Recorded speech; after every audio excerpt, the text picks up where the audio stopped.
الحمد لله نحمده ونستعينه ونستغفره ونؤمن به ونتوكل عليه ونعوذ بالله من شرور أنفسنا ومن سيئات أعمالنا من يهده الله فلا مضل له ومن يضلل فلا هادي له ونشهد أن لا إله إلا الله وحده لا شريك له ونشهد أن سيدنا مولانا محمدا عبده ورسوله صلى الله تعالى عليه وعلى آله وصحبه وبارك وسلم تسليما كثيرا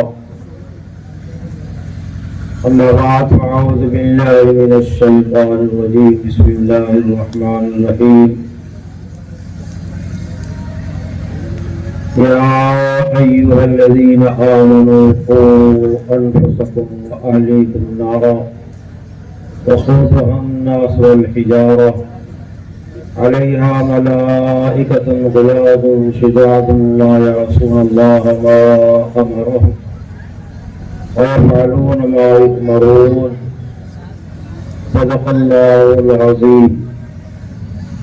وقال رسول الله صلى الله تعالى عليه وسلم كل مولود يولد على الفطرة فأبواه يهودانه أو ينصرانه أو يمجسانه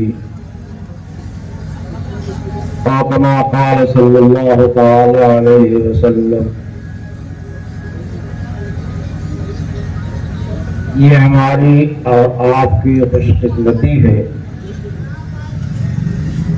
اللہ تعالیٰ کا ہم پر آپ پر فضل و کرم ہے کہ دین کی نسبت پر، اپنی ذات والا صفات کی نسبت پر، نبی کریم صلی اللہ علیہ وسلم کی امتی ہونے کی نسبت پر، قرآن کی نسبت پر، حدیث کی نسبت پر ایک جگہ جمع فرمایا۔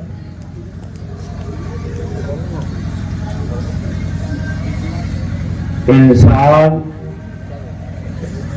اس دنیا کے اندر اللہ تعالی کی عبادت اور معرفت اور پہچان کے واسطے بھیجا گیا ہے۔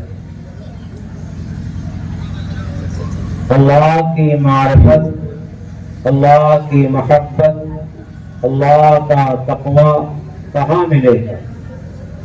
ان لوگوں کے پاس ملے گا جن کو اللہ تعالیٰ نے اپنی محبت سے، معرفت سے، تقوی سے نوازا ہے۔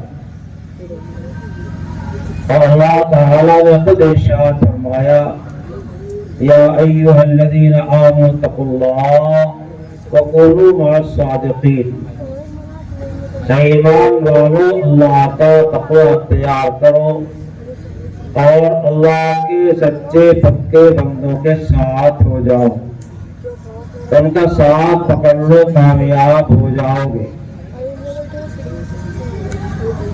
اللہ کے سچے اور پکے بندوں کا ساتھ پکڑنا اور ہاتھ پکڑنا، ان سے رہبری حاصل کرنا، یہ قرآن و حدیث کے خلاف نہیں ہے، یہ تو خود قرآن کہہ رہا ہے۔ یہ میں قرآن کی آیت سنا رہا ہوں۔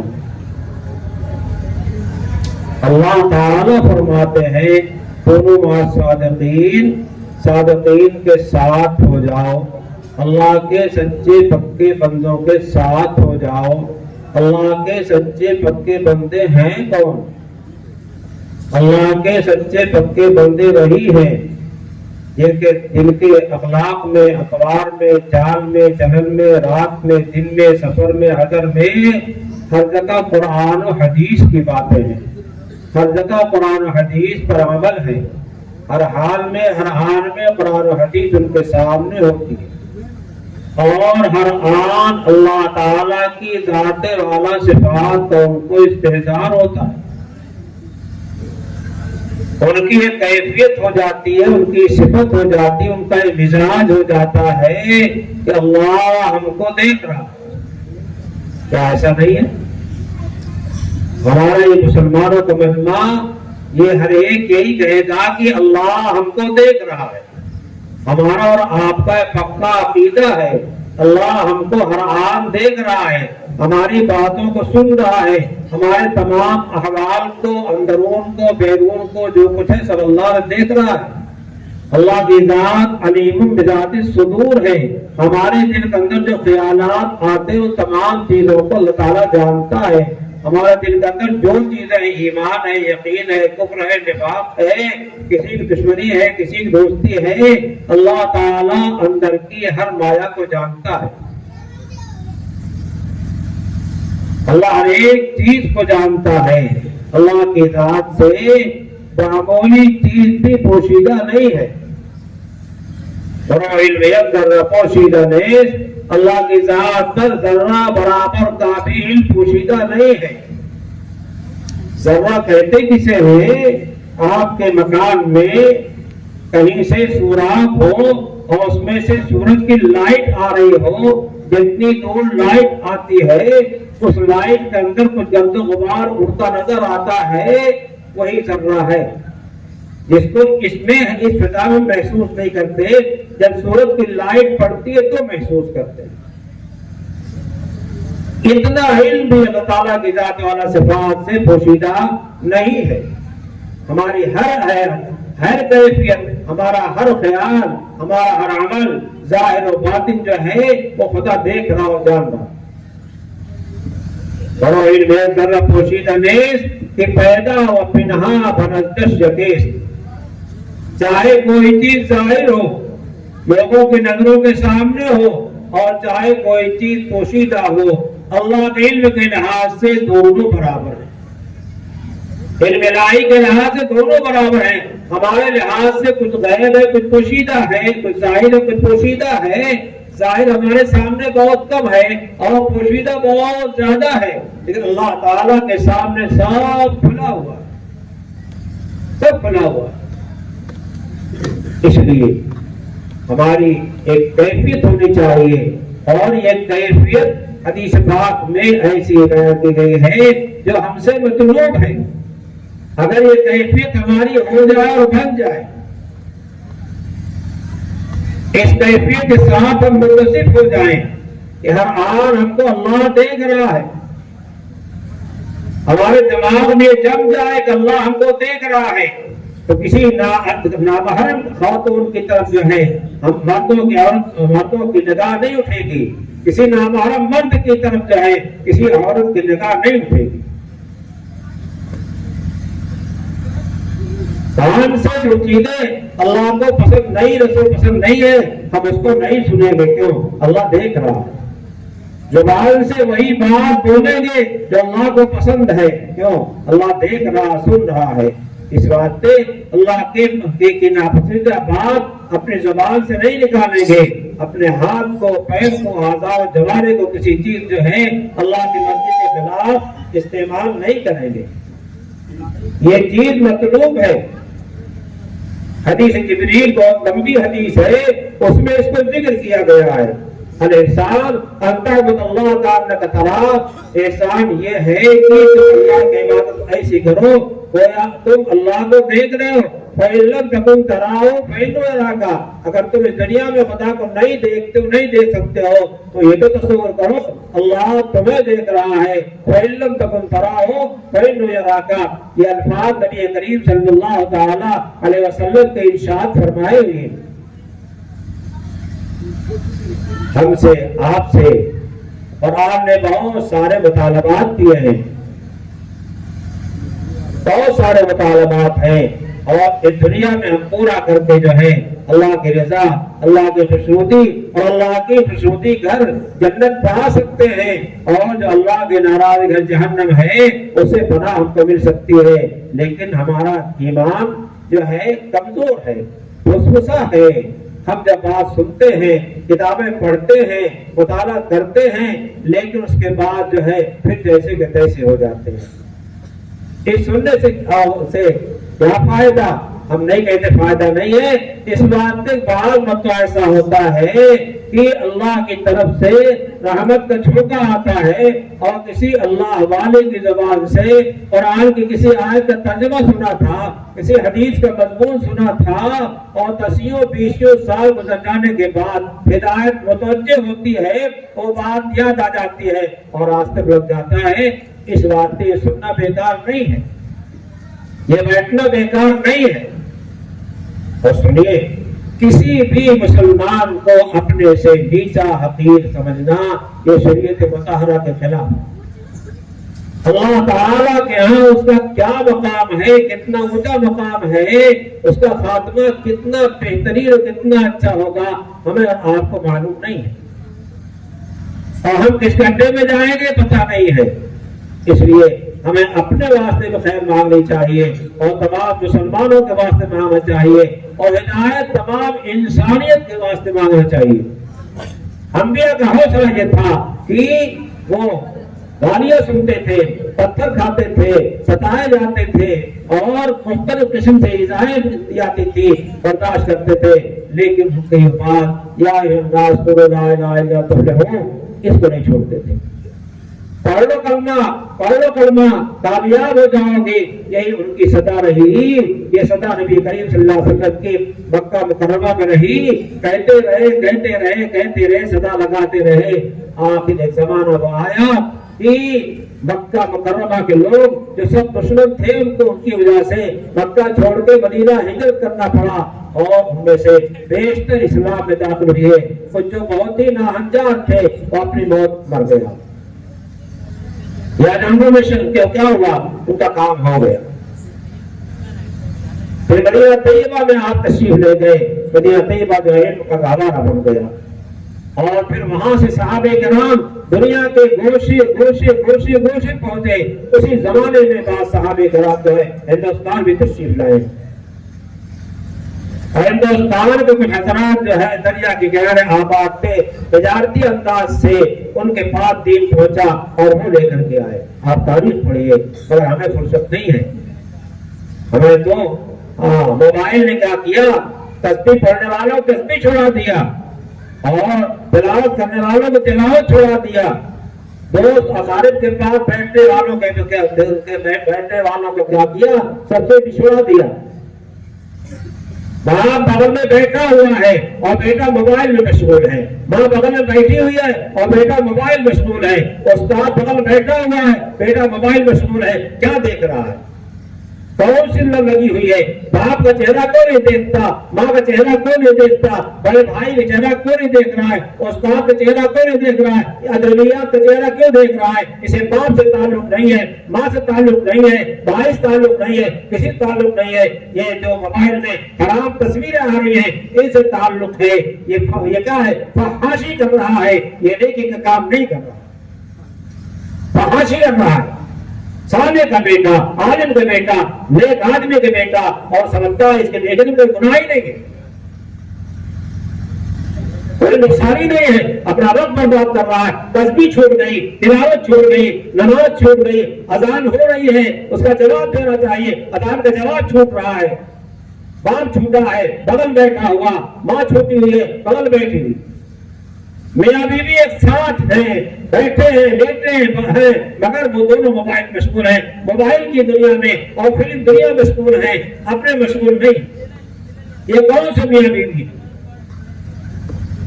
اس لعنت نے کیا کیا؟ بہت سارا تباہ کیا ہے اور عالم کے بعد تباہ کریں گے۔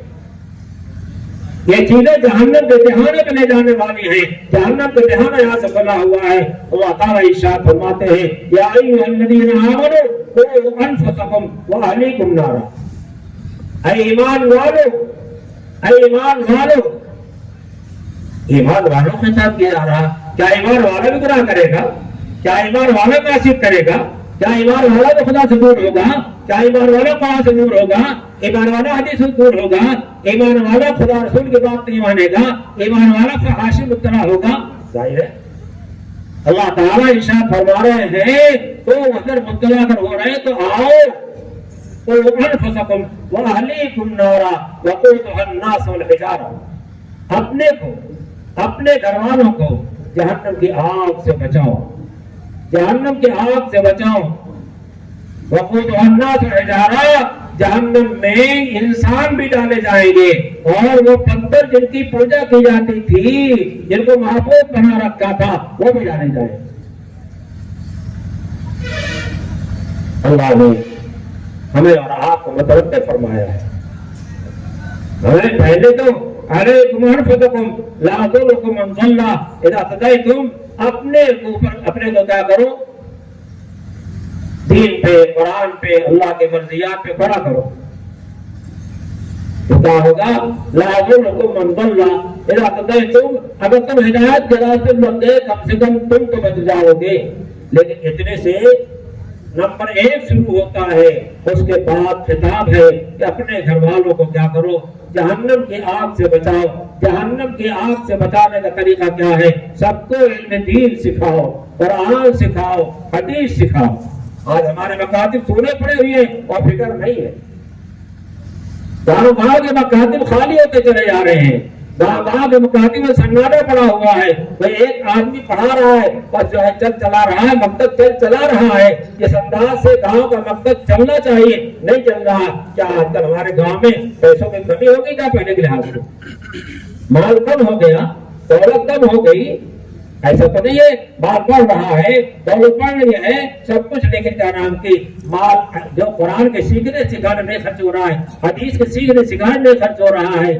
پہلے تو اپنے گاؤں کا مکتب درست کرنا چاہیے، اپنے شہر کا مکتب درست کرنا چاہیے. مکتب کی کوئی فکر نہیں ہے اور جنگل میں یہاں وہاں لڑکے جا رہے ہیں، جہاں بے حیائی، بے غیرتی، اسلام کے خلاف امور سکھائے جا رہے ہیں.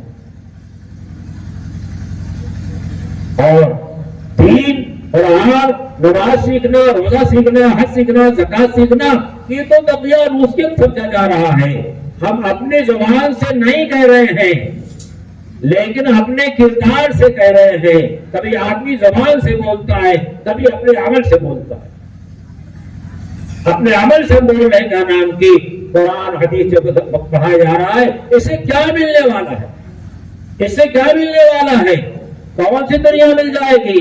کون سی رات مل جائے گی؟ کون سی ڈگری مل جائے گی؟ کون سا مقام مل جائے گا؟ اور صاحب وہاں بھیج دیں گے تو فلاں ڈگری مل جائے گی، بچی ہماری ڈاکٹر ہو جائے گی، انجینئر ہو جائے گی، پائلٹ ہو جائے گی، اور پتہ نہیں کیا کیا ہو جائے گی. سب کچھ ہو جائے، لیکن دین دینیات نہیں رہیں گے. اس سے بتاتے ہم سکھائے نہیں، پڑھایا نہیں، بتایا نہیں. اللہ نبی نے ارشاد فرمایا صلی اللہ علیہ وسلم، کل مولود یولد علی الفطرہ، ماں کے پیٹ سے پیدا ہونے والا ہر بچہ فطرت اسلام پہ پیدا ہوتا ہے، اسلام کے مزاج پہ پیدا ہوتا ہے. اس کے اندر اسلام کی فطرت ڈالی ہوئی ہوتی ہے. لیکن ہمارا قصور فَأَبَوَاهُ يَهُوِّدَانِهِ أَوْ يُنَصِّرَانِهِ أَوْ يُمَجِّسَانِهِ. اس کے والدین اسے کیا کرتے ہیں؟ نصرانی ہے تو نصرانی بنا دیتے ہیں، اور یہودی ہے تو یہودی بنا دیتے ہیں، مجوسی ہے تو مجوسی بنا دیتے ہیں.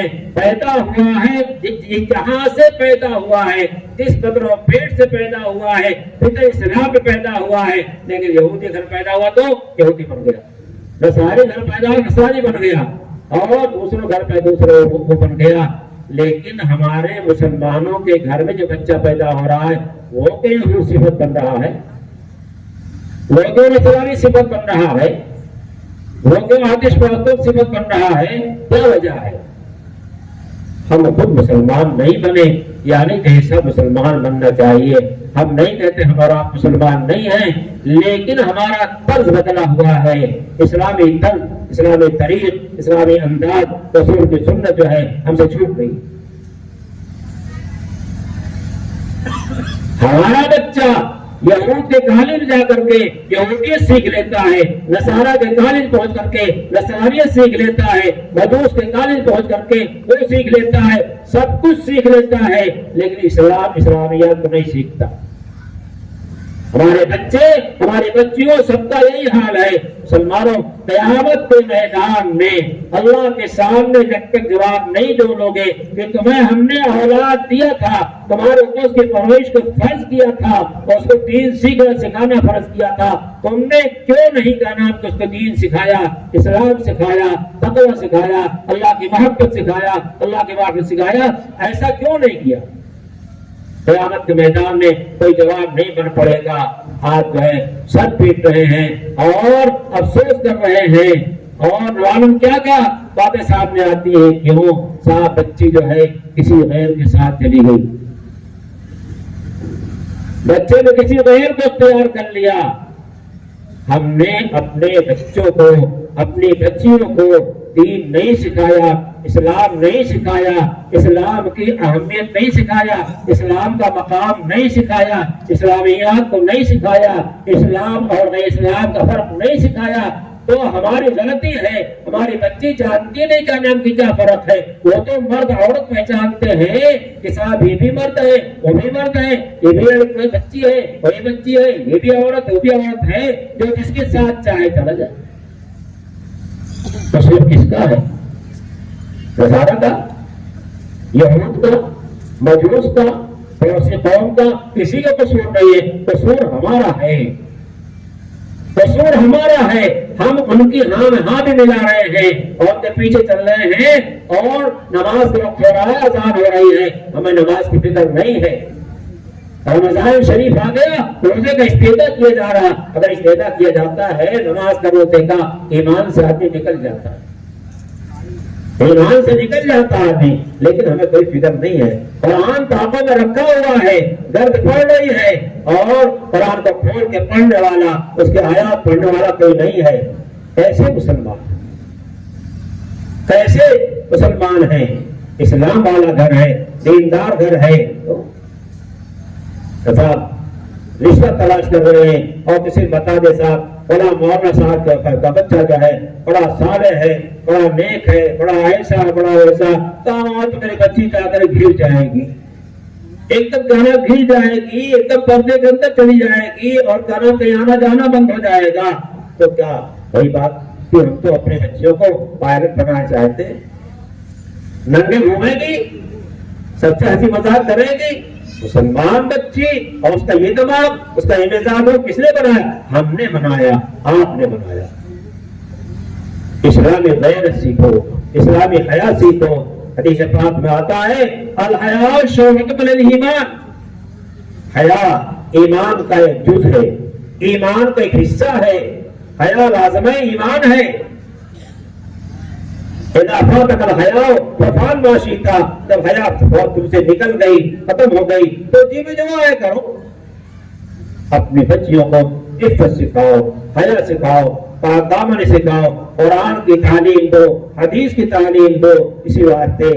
اور آج تک جو کہ ہمارا ایک مزاج بنا ہوا ہے، اور کچھ ایسی مجبوریاں بھی سامنے آ رہی ہیں کہ اصلیات کو پڑھانا پڑ رہا ہے۔ ہمارے مدارس والوں نے جانا ان کی اصلیات کو شامل کیا، تو ہمارے مدرسہ سرابیر میں جو ہے مستقل طور پر اصلیات کا نظام تمام درجوں میں عربی، فارسی اور نام کی نسمہ میں مکتب میں ہر جگہ جس کو داخل کیا گیا ہے، لیکن اس کے ساتھ ساتھ جو ہے دینی تعلیم کو لگایا جا رہا ہے، کیونکہ دینی تعلیم ہمارے ہاں اس کی اہمیت ہے، ہمیں اسی واسطے میں ایسا قائم کیا گیا ہے۔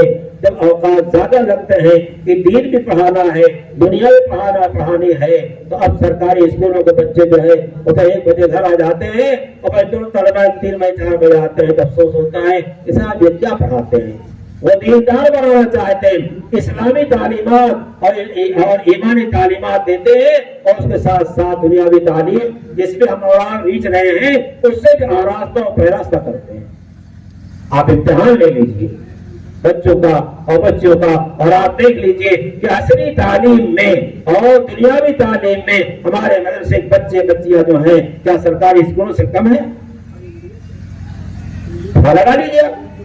اس واسطے اس کا نظام کیا جا رہا ہے، ایسی جگہوں پہ اپنے بچوں کو اور بچیوں کو خاص طریقے میں بھیجیے جہاں ڈانس کرایا جا رہا ہو، جہاں بے حیائی سکھلائی جا رہی ہو، جہاں حیرت و غیرت کا جنازہ نکالا جا رہا ہو۔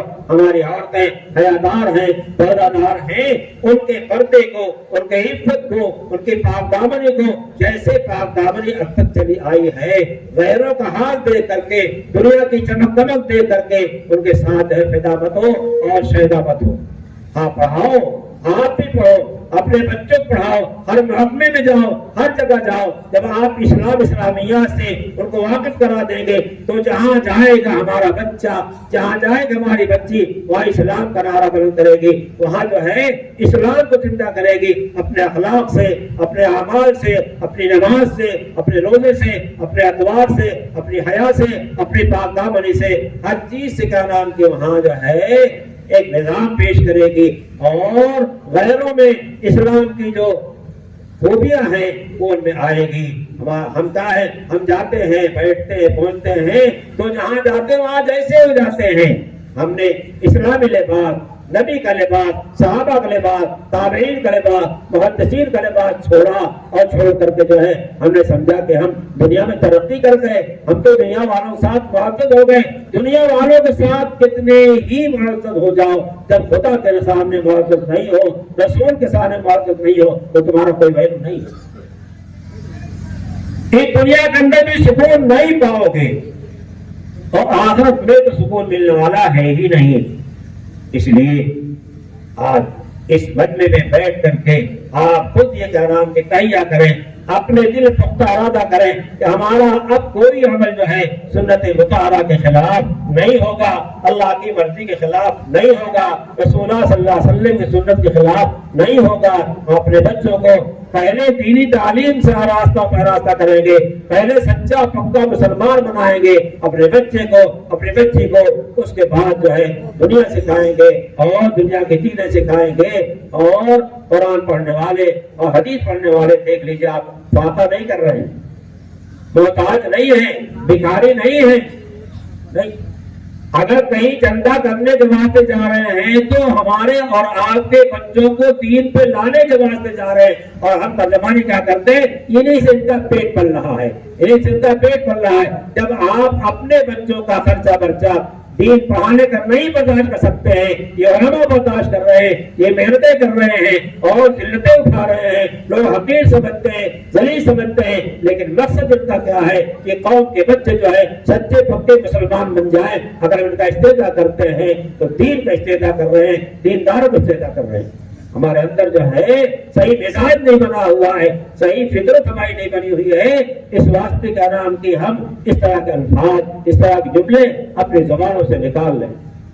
دینی جہاں مجمع جہاں کہیں ہو، دینی مجلس جہاں کہیں ہو، کون ہے دیندار ہے، یہ جماعت آ رہی، وہ جماعت آ رہی، اس جماعت کو بتاؤ، اس جماعت کو اندر کرو، اور یہ فلاں ہے، یہ فلاں ہے، ہم ان کی تقریر نہیں سنیں گے، ان کی تقریر نہیں سنیں گے۔ اگر دیندار ہے، اہل تقویٰ ہے تو تقریر کیوں نہیں سنیں گے؟ ان سے کیا ہوگا؟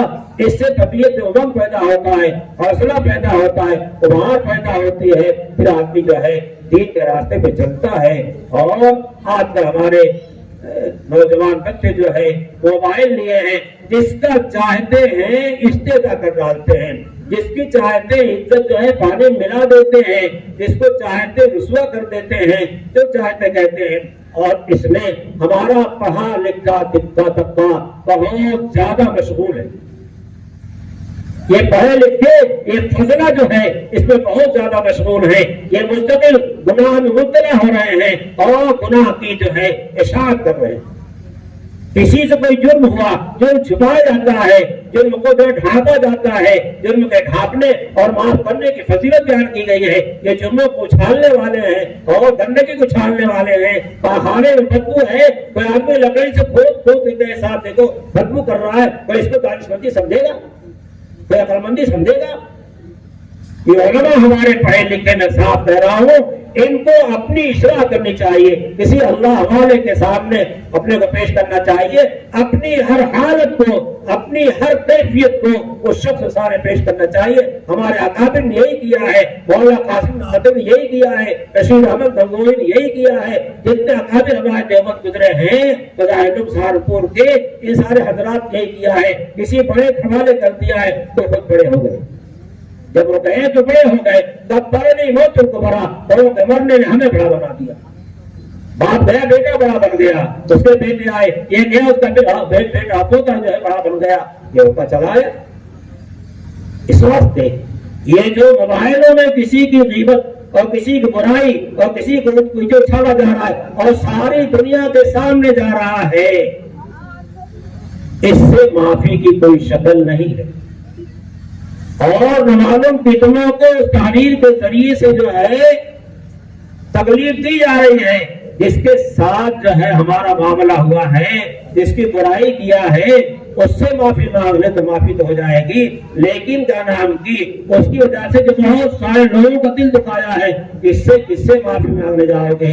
یہ موبائل، یہ فتنے کی دنیا، یہ ہمارے جیب میں ہے، ہمارے سینے پہ رہتی ہے، ہمارے ہاتھ پہ رہتی ہے، کبھی ہمارا ہاتھ صفائی رہتا ہے، اور یہ گناہوں کا کیا نام کی مجسمہ۔ ہم نہیں کہتے موبائل پھینک دیجیے، بہت کام کی چیز ہے، بہت ضرورت چیز ہے۔ ابھی کیا نام کی بمبئی میں کوئی بیمار ہے، ذرا سا لگایا، پتہ چل گیا صاحب تھے، ٹھیک ہے، اچھا ہے، اور بڑے اچھے حالات میں ہے، تھوڑی دیر معلوم ہو گیا کیا نام کی فلاں بات ہو گئی، فلاں بات ہو گئی، چلو ٹھیک ہے۔ اب اچھی خبریں، اچھے حالات، اچھی باتیں سننے کے واسطے کسی اللہ والے سے فون کر کے مسئلہ معلوم کر لیا، حدیث معلوم کر لیا، قرآن کی آیت کا ترجمہ سیکھ لیا، نماز سیکھ لیا، زکوٰۃ سیکھ لیا، موبائل ذریعے سے بہت اچھا کام ہو سکتا ہے۔ لیکن جو دنیا پہ نیچے اچھالا جا رہا ہے، یہ کیا ہے؟ لا يحب اللہ الجہر بالسوء، برائی کو مشتہر کرنے کو اللہ پسند نہیں کرتا۔ یہ مولوی جو یہ کام کر رہے ہیں، کیا انہوں نے قرآن پاک کو نہیں پڑھا؟ لا يحب اللہ کی آیت نہیں پڑھی ہے؟ کان کھول کے سارے حضرات ہوشیار ہو جائیں اور سن لیں، اپنا اپنا محاسبہ کریں اور دوسروں کو چکر پڑنا چھوڑ دیں۔ حاسبوا انفسکم قبل ان تحاسبوا، قیامت کے حساب سے پہلے اپنے اپنے فکر کر لو، اپنا اپنا حساب لگا لو کہ ہمارے ساتھ کیا ہونے والا ہے، ہمارا کیا ہونے والا ہے، ہم کیا کر رہے ہیں، ہم کس پوزیشن میں ہیں، ہم خدا کے ہاں کس مقام پہ ہیں، اور خدا جو ہے یہ کیا ہم مقبول بن رہے ہیں یا مردود بن رہے ہیں۔ پڑھنے لکھنے کا حاصل یہ ہے، پڑھنے لکھنے کا حاصل گناہوں کو چھپانا ہے، پڑھنے لکھنے کا حاصل جو ہے گناہوں کا یہ اشاعت نہیں ہے، اشاعت نہیں۔ اسی لیے فاحشہ کو چھپایا جاتا ہے اور اس کو جو ہے اللہ نے پسند کیا ہے۔ وَأَن تَعْفُوا أَقْرَبُ لِلتَّقْوَىٰ، معاف کر دینا یہ تقوی سے زیادہ قریب کرنے والا ہے۔ معافی ہم معاف نہیں کرتے، ہم تو بدلہ لے کے چھوڑیں گے، ہم تو اینٹ کا جواب پتھر دیں گے، کوئی ایک گالی ہم کو دے گا اس کو 100 گالی دیں گے۔ اگر کسی نے برابر کی گالی دے دیا، چلو جزاء سیئۃ سیئۃ بمثلھا، برابر تو چلو ٹھیک ہے، لیکن جو بڑھا دیا اب ظالم مر گیا۔ اب تک مظلوم تھا، کسی نے ہم کو گالی دیا تو ہم مظلوم تھے اور وہ ظالم تھا، ہم نے اس سے زیادہ اس کو گالی دے دیا، ہم ظالم ہو گئے اور مظلوم ہو گیا۔ اس کو ہم نے برا سمجھ کے کیا کیا، اس کو جو ہے کئی جملے سنا دیے، اس نے ایک جملہ سنایا، ہم نے 10 جملے سنائے۔ ہمارا تو استحضار ہی نہیں، ہمیں صرف استحضار حاصل نہیں ہے، ہمیں تصور حاصل نہیں ہوا کہ اللہ ہمارے اعمال کو، اخلاق کو، اعمال کو دیکھ رہا ہے۔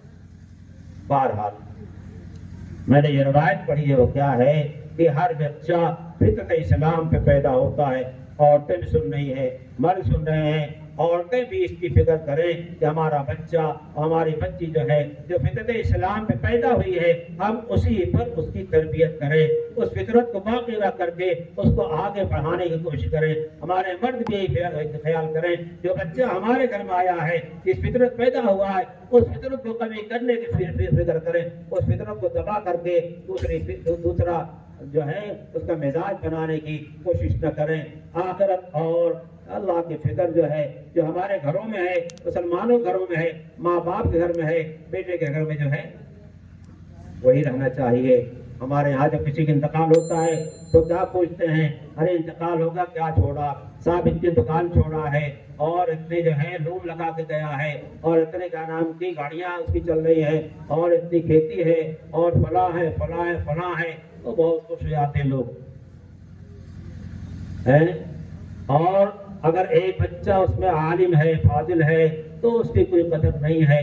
ہم باپ کی جو نیکی تھی، باپ کا جو تقویٰ تھا، اصل وراثت جو ہے وہ ہے۔ ان الانبیاء لم یورثوا دینار ولا درہما، انبیاء علیہ السلام نے دینار درہم کا ایسے بنایا ہے۔ انما ورثوا العلم، انبیاء نے علم کی وراثت چھوڑی ہے۔ انبیاء نے علم کی وراثت ہوتی ہے۔ علم کیا ہے؟ علم وہ ہے جو اللہ تک پہنچا دے، علم وہ ہے جو اللہ کی معرفت کرا دے، علم گرہ بھاگ نہ نمائے جہالت، جو علم اللہ کی پہچان نہ کرا دے وہ علم نہیں ہے، وہ جہالت ہے۔